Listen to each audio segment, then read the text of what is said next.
इंतखाबात और आइन पर अमल से भागती हुकूमत मुसलसल अदलिया के खिलाफ प्रोपेगेंडे में मसरूफ। चीफ जस्टिस पर भी इल्जामात लगाए जा रहे हैं, लेकिन चीफ जस्टिस उमर अता बंदियाल ने जिंदगी में कभी कानून और आइन पर समझौता नहीं किया।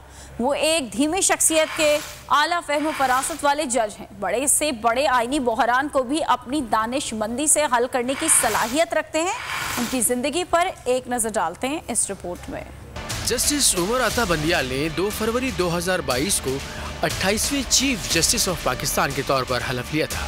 जस्टिस उमर अता बंदियाल ने मुल्क की तारीख के अहम तरीन केसेस सुने। स्पीकर की रूलिंग का मामला हो या फिर पंजाब के वजीर आला के इंतखाब का केस हो, उन्होंने किसी किस्म का दबाव लेने के बजाय आईन के मुताबिक फैसले किए। जब अवाम और इलेक्शन से खौफजदा हुक्मरानों ने पंजाब और खैबर पख्तूनख्वा में आइन को रोंदना शुरू किया तो चीफ जस्टिस ने अस खुद नोटिस ले लिया। जवाब में हुक्मरानों ने दलाइल देने के बजाय अदलिया की किरदार कुशी की मुहिम शुरू कर दी, जिसके जवाब में चीफ जस्टिस ने फकत इतना ही कहा कि मैंने आईने पाकिस्तान की पासदारी का हल्फ ले रखा है। जब आईने पाकिस्तान ने हमारी दहलीज पर दस्तक दी है तो हम आंखें बंद नहीं कर सकती। आइन की वालादस्ती हर सूरत मुकद्दम बनाएंगे।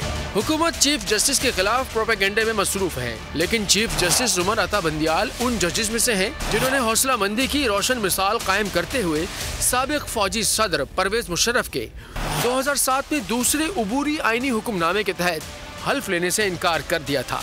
सुप्रीम कोर्ट ने 3 नवंबर 2007 को लगाई जाने वाली इमरजेंसी जुलाई 2009 में कलादम करार दी तो जस्टिस उमर अता बंदियाल अपने ओहदे पर बहाल हो गए। जस्टिस बंदियाल बड़े से बड़े आईनी बहरान को भी अपनी दानिशमंदी से हल करने की सलाहियत रखते हैं। कमर्शियल केसेस के एक्सपर्ट जस्टिस उमर अता बंदियाल 17 सितंबर 1958 को लाहौर में पैदा हुए। उन्होंने इब्तदाई तालीम कोहाट, पेशावर, रावलपिंडी और लाहौर की दर्सगाहों से हासिल की। अमेरिका की कोलंबिया यूनिवर्सिटी से इकोनॉमिक्स में ग्रेजुएशन के बाद उन्होंने बरतानिया की कैम्ब्रिज यूनिवर्सिटी से कानून की डिग्री हासिल की, जबकि लंदन के मशहूर लिंकन्स इन से बैरिस्टर एट लॉ किया। जस्टिस उमर अता बंदियाल 1 साल 8 माह तक चीफ जस्टिस ऑफ पाकिस्तान की हैसियत से फराइज़ मनसबी अदा करते रहेंगे। वो 16 सितंबर 2023 को रिटायर्ड हो जाएंगे। इम्पोर्टेड हुकूमत और उनकी हवारियों की अदलिया के खिलाफ हर्जा सराई, मरियम नवाज की अदलिया और फाजिल जज साहिबान पर शदीद तनकीद। इस घिनौनी साजिश को बेनकाब करने पर बोल को एक दफा फिर नशरियात की बंदिश का सामना करना पड़ रहा है। बोल